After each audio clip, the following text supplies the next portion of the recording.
महाराष्ट्रातल्या अगोदर मराठा समाजाला महत्त्वाचं सांगतो की आपल्यात चलबिचल गैरसमज नको। आपली मागणी ओबीसी आरक्षणातली सगळे सोयरीची त्याच्यावर आपण ठाम आहेत। मग काही झालं तरी हरकत नाही, अटक हो किंवा चौकशी होऊ नाही तर काय। दुसरी गोष्ट, महाराष्ट्रातल्या मराठा समाजाला पुन्हा एकदा की जे विद्यार्थ्यांच्या परीक्षेत आणि काही सामाजिक बांधवांचे कार्यक्रम होते, त्यामुळे आपण जे आपले कार्यक्रम 3 मार्चपर्यंत ठरलेले होते ते आपण स्थगित केलेले आहेत आणि त्याचं रूपांतर गावागावात शहरात साखळी उपोषण आणि धरणे आंदोलनात आपण केलेले। हे बांधवांनी लक्षात ठेवून ते सुरू करावं। आता विषय राहिला की जे दडपशाही सरकारकडून चालली ती, गृहमंत्र्यांनी आदेश दिलेत की आंतरवालीतला मंडप काढून फेका, तिथलं व्यासपीठ काढून फेका, छत्रपतींचा पुतळा आहे ते काढा, सगळं फेका तिथलं। तर रोज म्हणजे कालही झालं रात्री पण झालं की त्या मंडपसाठी ती दडपशाही सुरू आहे। ते मंडप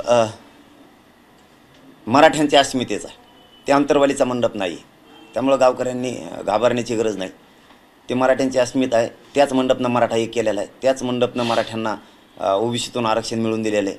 आपली जी मागणी ते तोच मंडप पूर्ण करणार आहे। त्यामुळं सरकारला विशेष करून गृहमंत्र्यांना सांगणे, असले चाळे तुम्ही बंद करा।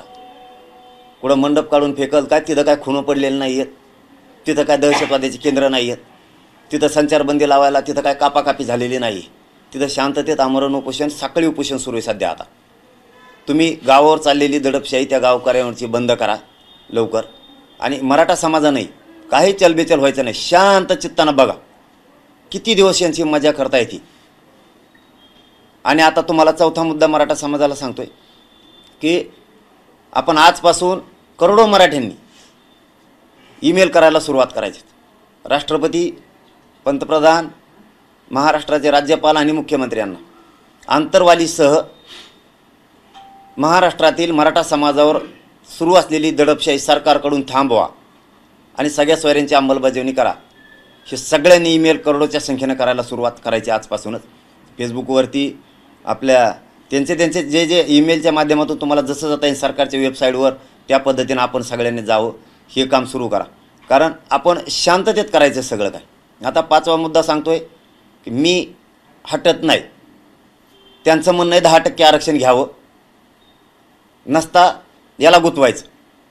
मी भेट नाही, मी मराठ्यांना ओबीसीतून आरक्षण मिळवून दिल्याशिवाय हटणार नाही, हा माझा मराठ्यांना शब्द आहे। मराठ्यांशी मी गद्दारी करू शकत नाही। मग जेलमध्ये टाकून मला त्यांनी सडवलं तरी मी हटत नाही। आणि मराठा समाजाला सांगून ठेवतो आजच, मला त्यांनी अटक बी केलं तरी तिथं माझं आमरण उपोषण सुरू होणार आहे। मग ते जेल असो किंवा पोलीस स्टेशन असो किंवा हॉस्पिटल असो किंवा आंतरवाली असो, नाही तर ते कुठंही असो, मी समाजासाठी शेवटच्या क्षणापर्यंत तरफडून मरायला तयार आहे, परंतु मी हटायला तयार नाही। 6वा मुद्दा सांगतो, हे कशासाठी? 6 महिन्यापासून सरकार सगळ्या सोयरींची अंमलबजावणी करीन म्हणतंय, करत नाही। सरकार गुन्हे मागं घेईल म्हणतंय, 6 महिन्यापासून आंतरवालीसह महाराष्ट्राचे घेत नाही। गॅजेट घेईन म्हणतं, हैदराबादचं घेत नाही, बॉम्बे गव्हर्नमेंटचं घेत नाही, सातारा संस्थांचं घेत नाही। सरकारनं प्रमाणपत्र वाटप करायचे 1 महिन्यापासून बंद केले, ज्यांच्या नोंदी सापडल्यात त्यांचे।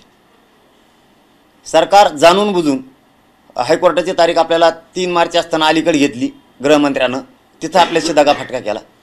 मान्य न्यायालयाने सांगितलं होतं शांततेत रास्ता रोको करा, तो अधिकार आहे तुमचा जनतेचा। आपण शांततेत केले तरी गृहमंत्र्यांनी गुन्हे दाखल केले।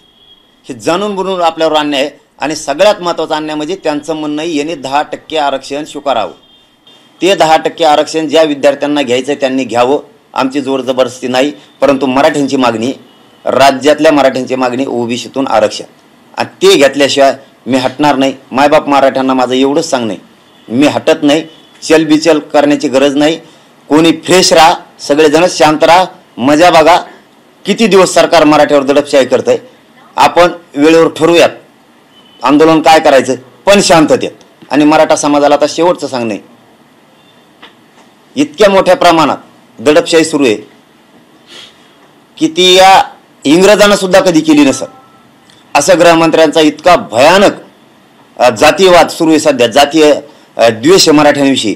ते बंदूक त्यांच्या फेसबुक, त्या इंस्टाग्रामला टाकणं, ते दाखवणं, ते खुन्नस मराठ्यांविषयी दाखवणं। याचबरोबर आता 7वा मुद्दा सांगतोय, हे झालं त्यांचं। मी भांडलो मायबापा कोणासाठी? मराठ्यांसाठी। मग त्याच्यात श्रीमंत मराठा असो, राजकारणी मराठा असो, नोकरदार मराठा असो, व्यावसायिक मराठा असो, शेतकरी मराठा असो, कष्टकरी मराठा असो, गोरगरीब 6 कोटी मराठ्यांसाठी मी भांडतोय. मी बोललोय नेत्याला, राग आलाय मराठ्याच्या नेत्याला. का आला? आमच्या नेत्याला कमवून बोलला. तुझा नेता आहे का जाते? तुला नेत्याने जवळ कम केलंय माहिती आहे का? ह्या गोरगरीब मराठ्यांनी तुला मतदान केलंय, तू आमदार मंत्री झाला म्हणून त्यांनी जवळ केलंय तुला. आज सगळ्यांची जबाबदारी, सगळ्या आमदारांची. तुम्ही उलट त्यांना म्हणायला पाहिजे होतो, अधिसूचना तुम्ही काढली ना, तुमच्या नेत्याला म्हणायला पाहिजे होतं राग येण्याऐवजी तुम्हाला जातीकडून बोलायला पाहिजे, तुम्हाला नेत्याचा राग यायला पाहिजे होता सगळ्या मराठ्याच्या आमदाराला आणि मंत्र्यांना, की तुम्ही अधिसूचना काढली ती द्या, मग ते कसं काय एडेव करतात बघू. मग मी सुद्धा कानाला धरलं असतं की माझी चूक आहे, गुन्हे मागं घेऊ म्हणले होते, तुम्ही मागं घ्या, मग तो कसं काय एडेव करतो बघू. मी तुमच्या पुढं कानं धरले असते. धोका दिलाय तुमच्या नेत्यानं म्हणून त्याला बोललो. आणि तुम्हाला त्याचा राग येण्याऐवजी तुम्हाला जातीकडून होऊन तुम्हाला त्याचा राग यायला पाहिजे होता, तू कर. उलट करताय तुमच्या स्वार्थासाठी. गोरगरिबांचे मराठ्यांचे पोरं मारायला निघालात तुम्ही. माझी मराठा समाजाला विनंती, एकजूट फुटून देऊ नका. तुमच्या लेकराच्या पदरात आरक्षण टाकल्याशिवाय मी हटत नाही, मग मरण पत्करत. आणि मी स्वाभिमानानं यांनी जे षडयंत्र असलं ना त्याच्यात जाऊन मरायला तयार, पण मी हटायला तयार नाही मराठ्यांना. यांनी जर मला अटक केलं आणि यांनी सगळ्या स्वारींनी जर अंमलबजावणी केली नाही तर आंदोलन करायचं पण शांततेत. कुठंच राज्यात अशांतता आपल्याला पसरू द्यायची नाही, ही माझं पहिल्या दिवसापासूनचं म्हणणं आहे. पण एकजुटीत एवढी ताकद आहे आणि शांततेत तुम्ही लाखानं करोडोनी एकत्र आले, हे सरकारला द्यावंच लागणार. हे 7-8 दिवस 5-6 दिवस काय करतात आपण जरा शांत चित्ताने बघू. ही मराठ्यांना विनंती करण्यासाठी मी आज सुरुवातीला बोललोय. मी शेवटचं एवढंच सांगतो, एक 7-8 दिवस शांत बघा हे काय करते. सायलेंट राहा महाराष्ट्रातले करोडो मराठी.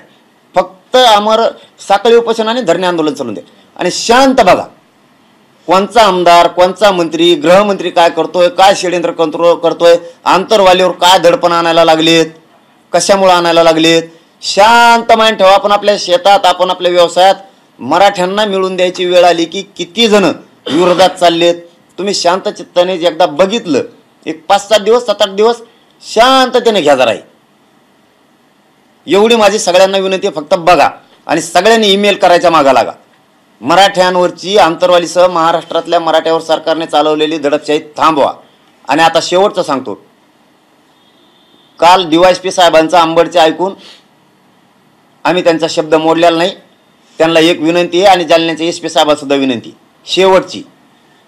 गृहमंत्री जाणून बुजून करतोय, तुम्ही ती ऐकून अशांतता पसरू देऊ नका. तुम्ही मंडप काढण्याच्या भानगडीत पडू नका. ते शांततेत आंदोलन आहे. आंतरवालीच्या लोकांना अटक करायचं आजपासून बंद करा. शेवटचं सांगणं आहे माझं आज आता. आणि गृहमंत्र्यांना सुद्धा सांगणं आहे, असलं रडकं खेळायचं नाही. जे दूध का दूध पाणी का पाणी करायचं ना ते होऊन जाऊ द्या, पण असलं रडकं खेळायचं नाही. आणि गोरगरीब मराठ्यांना गुंतवून त्यांच्यावर दडपशे आणायचे नाही. मराठे सहन करायचं तर सहन करतील. मराठ्यांच्या सहनशीलतेचा अंत बघू नका. आणि शेवटचं सांगतो, नाराजीची लाट अंगावर घेऊ नका. मराठ्यांची अंमलबजावणी सगळ्या स्वारींची करा. लाट अंगावर घेऊ नका. तुमच्या हातातून संधी गेलेली नाही. परंतु एकूण जो अंदाजा दिसतोय मला मुंबईला रॅली नेल्यापासूनचा, षडयंत्र रचणं, ट्रॅप रचणं, कालचा प्रयोग, काय गरज होती करायची? आम्ही का मुंबईला चाललो होतो का आधी नाही. तुम्ही तारीख बदलिली गृहमंत्र्यानं, कोर्टाची आमची 13 मार्च होती, अलीकडे घेतली. दुसरं सांगतो, मान्य न्यायालयाने सांगितलं शांततेत आंदोलन करा, तुम्हाला अधिकार आहे. रस्ता रोको शांततेत झाली, गुन्हे का दाखल केले. तिसरी गोष्ट, 10% घ्या म्हणून माझ्यावर दडपण का आणताय? मराठ्यांची मागणी OBC आरक्षण, यांना वाटतं हे बिल आणि बदलत आणि मराठ्यांचं घाट करील, ते आरक्षण टिकणार नाहीये. आत्ताच लोक कोर्टात गेले. माझ्या मराठ्यांच्या पोराचं वाटळ होय, त्यामुळे मला सगळ्या सोयऱ्यांचंच पाहिजे. मी अटक ते 100% मला करणार आहेत, कारण मी शेतकऱ्याचं पोरग आहे. हे मायबाप आहे, सरकार म्हणजे मायबाप. मी शेतकऱ्याचं पोरग आहे. गोरगरीब कष्टकऱ्या मराठ्यांचे लेकरं मोठे व्हावेत म्हणून लढतोय. माझ्यासाठी यासाठी असती होय? माझ्यासाठी विधान भवनात अधिवेशनात मागणी असती का? अटक करा, याच्यावर गुन्हे दाखल करा. काय केलं असं? हे तुमच्या नेत्याला बोलायला पाहिजे होतं. तुम्ही माझ्यावर गुन्हे दाखल करणार ना, मराठी सुद्धा तुमच्यावर गुन्हे दाखल करणार. तुम्ही आम्ही 6 महिन्यापासून तुम्ही आम्हाला फसवलंय म्हणून. मराठी फक्त आता शांत चित्ताने बघतायत. मराठी घाबरलेले नाहीत आणि खचणार बी नाहीत. लक्षात ठेवा तुम्ही. बघतायत मजा तुम्ही काय काय करायला लागलात. आणि मराठ्यांनो मजा बघा 5-7 दिवस यांची.